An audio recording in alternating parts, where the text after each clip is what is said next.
Hello there, Pit Fam. Alex Nigro here with Achieving Symmetry with the Pit Thrive Challenge 2020. So this one is going to be a fun talk, I think, for a lot of people because it's such a broad topic. And so we're going to go over kind of a few major points that we're going to kind of talk about when it comes to the body. We have first the aesthetic side. So think like bodybuilding, think how your body is perceived. Just from at a glance type of thing. We're going to talk also a majority of the time about kind of the functional side of the asymmetry side. So that's going to be kind of why one shoulder is twisted versus the other, hips and all that fun stuff.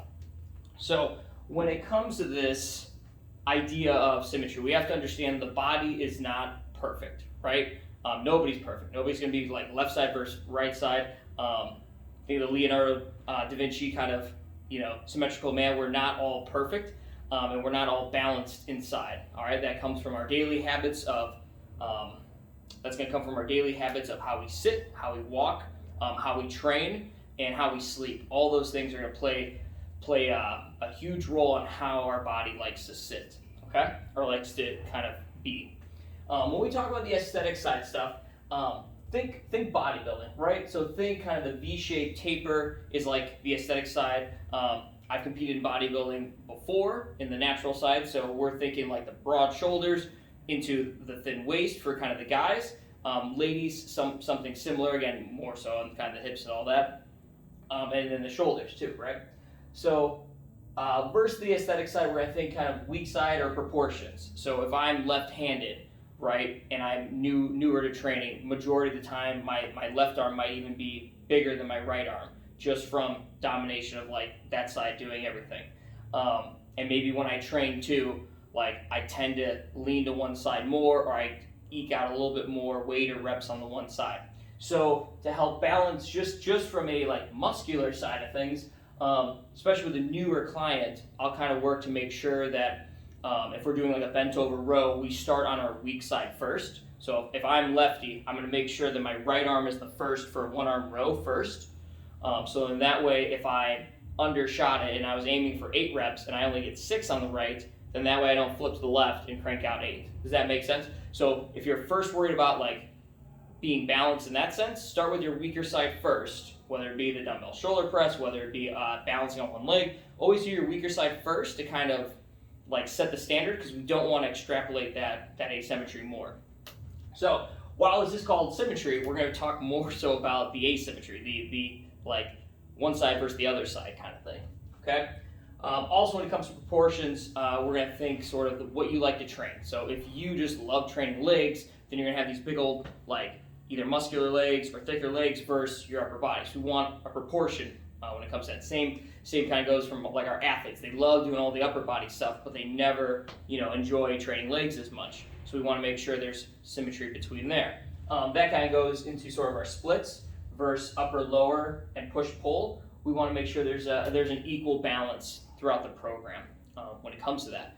In general, again, we're looking from that general concept of most people either sitting for a prolonged period of time, kind of slouched forward, right? They're going to need more kind of pulling movements, whether it be our TRX rows or one arm rows or kind of pull-ups, things like that, to help balance the shoulder back. You can kind of think about, if you've been training in the pit for a while, you kind of already like grasp the balance of that pushing and pulling.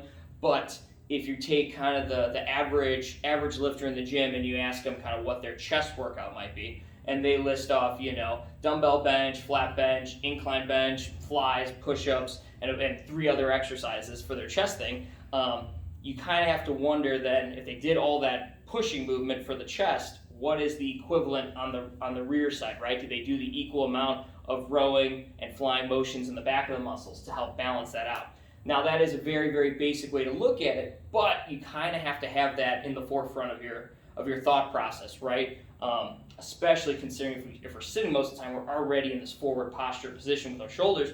We don't want to extrapolate that by just only doing chest things. We need to pull things back into a good posture. Okay, so that is just sort of the upper lower push pull dynamic of it. So try to, at least early on in some training things, right, we're going to focus a little bit more on pulling things. I'm going to make sure we're getting a lot of TRX rows, bent over rows, and then on the pushing side, we won't just harp only bench and only like dumbbell stuff. We're going to make sure the push-ups look good because, again, we want the shoulders to move correctly. All right, so let's move into a little bit on the functional side of things. We have a scoring technique that takes a little bit time consuming. It is tough to do with a lot of members. The FMS, so functional movement screen, there's a scoring system to this, 0, 1, 2, and 3. So the FMS essentially is seven movements, all right? And we grade you as coaches, we grade you on those movements. Now, a lot of times we see those movements in the gym when you're warming up, when you're working out, we're seeing them already. So if you're like, why haven't I been FMS before? One, it kind of takes a long time. Two, we see a lot of the movements already during the warm-up, and we're already kind of, because it is a screening, we're already screening you while you try to do like a toe touch during the warm-up, while you try to do a body weight squat, we're already screening that. But just so we know what the movements are and what they test essentially, we have an overhead squat where our hands go overhead holding the bar, feet are shoulder width, and we squat down as low as we can. We have an over hurdle stepping lunge. So bars right here, I step over. There's usually a contraption for the line I step over. And again, the coach is just measuring and seeing how well you're balancing on one leg. There's a in-line lunge where I take that pull and I'm here and I go down, up, along with a shoulder test. The shoulder one is a little bit more fun, gives us more information too. 2 knuckles here, and we measure the distance between knuckles and knuckles, okay? What else am I missing? There's a push-up test. Basically, can you do a push-up from the floor all the way up without letting your hips kind of come up? And then there's 1 more or 2 more on the ground, which is kind of a bird dog position where I reach out, touch, and reach out again, kind of seeing how we balance left side versus right side. And then the last one is laying on your back and how well can you just bring your leg straight up, okay? And we want to see the left side versus the right side. So the FMS is all about finding the asymmetries, okay? And we want to then fix those asymmetries. So when we go and grade you through that, a 0 would be like, I did the squat and my knee hurts a ton just from trying to squat. If there's any pain, we send you then to an orthopedic, and they need to, or a physical therapist and doctor, and they need to determine what is the cause of pain. All we know is that there is pain. We don't want that. A 1 would be you do the movement, but it is just not in a good pattern, right? Knees are caving in, we bend over, and we just don't look good. That'd be a 1. A 2 mostly looks good, but there's just slightly not perfect. And then 3 would be a good movement that we're trying to grade. All right. We don't care about the 3s. We care about finding the 0s for pain. Okay. If I go up here and all of a sudden my shoulder hurts dramatically, like we're trying to find the pain. We're also trying to find the biggest.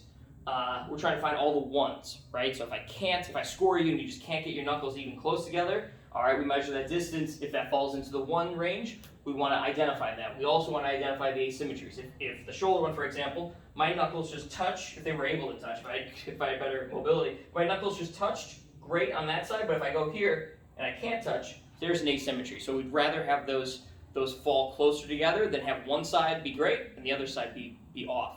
All right, so we want to balance that out because the FMS finds when there's more asymmetries and more 1s, you're more likely for injury. So that's kind of the big talk about the asymmetry side. Sure, one shoulder might be a little bigger than the other, but when it comes to the asymmetry side, if one shoulder is lower than the other, and we go to bench press, then we're going to be in a world of hurt, right? Things aren't going to move right. Think of the tires on your car. If your car isn't well aligned, then you're just going to wear and tear in a manner that the car wasn't designed for.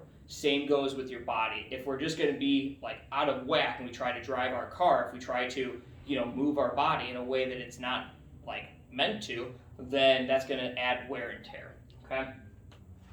So that's the kind of the point of the FMS, and the idea then is if we've identified kind of the shoulder thing, then our job is to help try to like correct that as best we can. Whether it be a series of stretches, whether it be a series of movements to help kind of balance that out.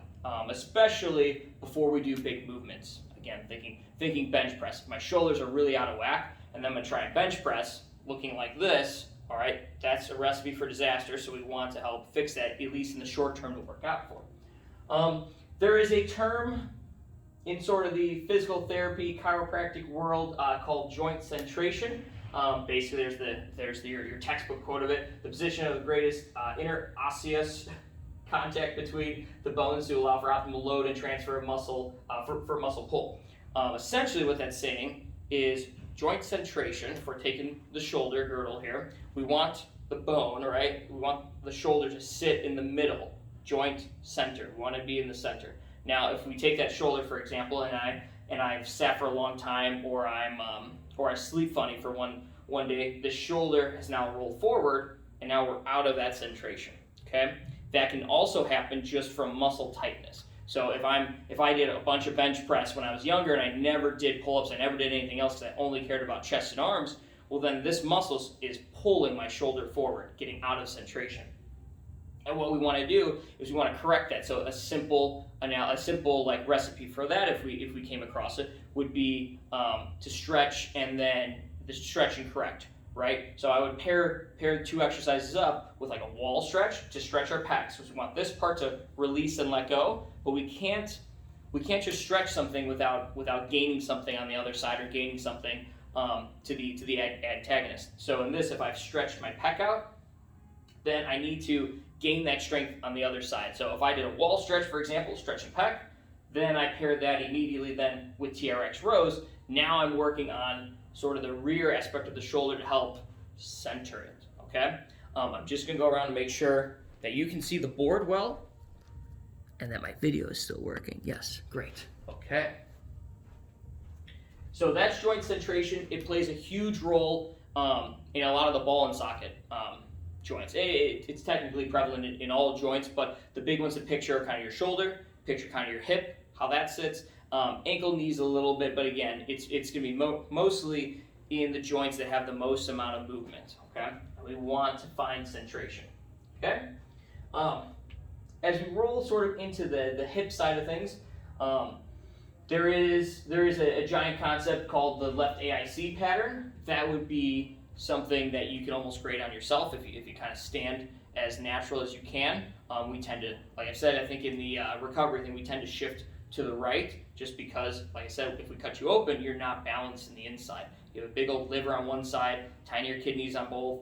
Like one lung is actually bigger than the other, so there's just less, or there's more lobes of lungs, and all that just leads to the inside of us not sitting 50-50, if that makes sense. If you've ever been to some chiropractors, we'll have you step on a scale and they'll see which side you tend to put more weight on. Normally people tend to shift to the right. It's just our natural habit, shifting to the right. When I shift to that right, when I put more weight on that right side, that tends to mean that the right shoulder will drop a little bit. It tends to mean the left shoulder will kind of rotate up a bit because we're trying to breathe. Your body still needs to get air, so how it finds that spacing is kind of in this like rotated pattern.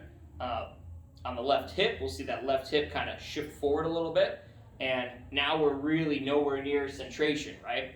The left hip is higher than the right shoulder is lower, left shoulder is higher, and then we see some rib flare as well. We'll kind of, and you can palpate and feel it like your own ribs and see, like, if I lay on my back, why is it that these ribs are like poking out and sticking up versus the right side? Okay, so that's the left AIC. It's just a pelvic, it's one of the more common pelvic asymmetries, okay? Because your pelvis, while we think of it as all one bone, it's actually like, there's a bunch of bones, but think of it as two sides, right? There's a left and a right side, and both of those can wobble and move in different patterns, right? So the other thing that we'll see kind of in the pelvis is we'll see kind of pelvic shift, right? We'll see kind of a tilt forward, and we'll see a tilt under, okay? Right, forward and under. That's a basic way to look at it, but think of it as like the bucket of water, right? If it shifts forward, that tends to mean we have weaker abs. A few other things, but it tends to mean we have weaker abs because our abs are actually pulling our hips like under us, right? Think pelvic floor. Think about the pelvic floor when it does that. And so with our hips spilling forward, that's going to be pain, or well, it's going to be weak in the abs. It's going to be pain in our back because now all of a sudden I'm pinching my low back. And if this is the posture that I'm kind of stuck in, think again, this hip spill forward, ribs kind of up in order to get air, right? If this is the posture I'm walking in, when I go to bend over to pick something up or deadlift or work out, this isn't a very comfortable position or safe for your back and hips. That's sort of why we'll see a lot of pain there. So we want to make sure we kind of are tucking under, right? Using the big glute muscles. Your butt muscles are super strong and they're meant to help, and your hamstrings are meant to help pull the hips under and keep them there. But if I sit all day, then my hips are constantly on this stretch, kind of been told to stretch a lot, right? Because if I'm sitting like this in a chair, my legs are stretched out, okay? My hip flexors are tight because I'm stuck here, right? And because maybe I did more running, or if I'm doing a lot of running, again, it's all in the hip flexor, right? So if you feel kind of the tightness here, it's because these muscles here are doing a ton of work to pick up our leg, but we're not doing a ton of work to kind of get back here, right? Thinking deadlift, thinking glute bridges, kind of thing. So there's the rib flare we talked about, kind of talks in the posture. So creep is one of those things sort of in the recovery side that we talked about as well, sort of your muscles tend to get tight, and it doesn't just happen, right? Something that happens over a long period of time. It happens when we sit for long hours. It happens when we sleep in a posture that isn't like comfortable, okay? Over those hours, over those days, over those weeks, our muscles have crept into tight positions, right? And they can't just be released with just one massage or just 5 minutes on the foam roller, right? You need to take an active approach in really fighting those bad patterns. So it doesn't just mean like have good posture, right? It means kind of stretching what is tight, whether we find it from the FMS scoring, whether we find just, hey, I see how you are doing your lunges and you can't get the one leg down. It can be that simple. And that essentially is what creep is. It just creeps up over time, and next thing you know, like we're stuck here, we can't raise our shoulder up, okay? But that's gonna take time to loosen up and get into a position of centration, right? Or having good range of motion. So that is gonna be kind of how the functional side of things is working. As we kind of come back to the bodybuilding side of things, we also, again, this push-pull is, I think, a good concept. It isn't quite as simple as pushing and pulling, so think push bench press, pull row. When we think about the legs, we have pushing movements as well, like squatting is a push, lunging is a push, and then our pulling movements, think of all the deadlifty kind of things, right? Bend over, hinging of that sort, single leg deadlifts, the ham curls, things like that.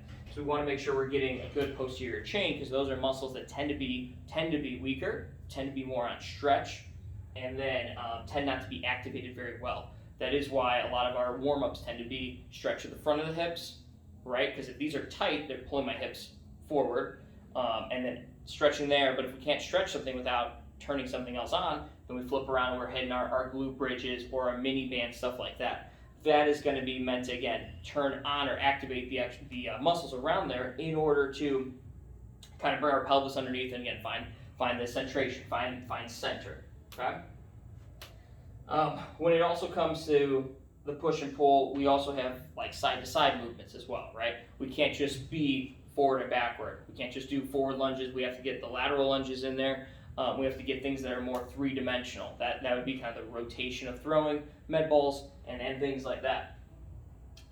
If we have kind of a weaker side, or a non-dominant side, we want to work to help bring that side up, all right? And that can be done by putting forth more effort and putting forth more concentration into the weaker side. It doesn't just mean kind of doing dumbbell curls. It means kind of looking in the mirror and understanding, like, okay, if I'm looking at myself in the gym and I'm about to do one arm rows, and I know that, hey, my shoulders tend to be down, what can I do to help like be conscious of them to stay even while I do the exercise? Now again, your body will go back to that pattern if we don't like work to correct it from those other stretches we talked about. So we have to be aware during the exercise to at least fight that, to keep it as level as we can when we're doing our rows, for example. If I know that like my hips tend to spill forward, then I need to make sure when I'm squatting that I'm really focused on keeping my hips underneath me to get the squat. Otherwise, I'm just going to spill forward and then drop down. And then I wonder why I continue to have tight hips or pain in the back, right? So even though I might have those things, I'm going to work to fight them by, again, if I'm squatting, for example, again, front squat. If my hips are just pushing back just because I've heard butt back when I squat, right, we want to think, yes, butt back, we want to think weight shift back. So I will kind of make sure my hips are underneath me, ribs are still down, take your deep breath, brace, all the other stuff, shift your weight back, and then push your knees down, push your knees out in order to sink down into that squat. a little bit different than just kind of, all right, chest up, hips back, because now I'm spilled forward. This is going to cause pain in the hips. Now, things that can go wrong if we don't have good centration. Take me, for example. I'm one hip surgery in on my right side.